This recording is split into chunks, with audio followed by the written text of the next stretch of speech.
എല്ലാവർക്കും നമസ്കാരം. ഞാൻ VP ഉണ്ണികൃഷ്ണൻ, ഗുരുവായൂർ ഡിലൈറ്റ്സിന് വേണ്ടിയിട്ട് സംസാരിക്കുകയാണ്. നിങ്ങൾക്കറിയാം, ഗുരുവായൂർ ക്ഷേത്രത്തിൽ കഴിഞ്ഞ 63 വർഷമായിട്ട് ഒരു ദിവസം പോലും മുടക്കമില്ലാതെ നടന്നു വരുന്ന ഒരു ചടങ്ങിനെ കുറിച്ചിട്ടാണ് ഞാനിന്നിവിടെ സംസാരിക്കുന്നത്.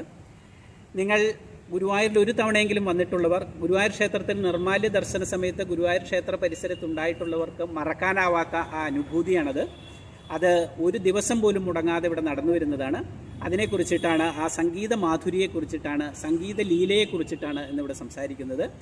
അതിനു മുമ്പായി എനിക്കൊരു അഭ്യർത്ഥന നിങ്ങളോടുള്ളത്, ഈ ചാനൽ കാണുന്ന നിങ്ങൾ ഇത് സബ്സ്ക്രൈബ് ചെയ്യണം, ഇത് ഫോളോ ചെയ്യണം, ഇത് ലൈക്ക് ചെയ്യണം എന്നുള്ള വിനീതമായ ഒരു അഭ്യർത്ഥനയുണ്ട്.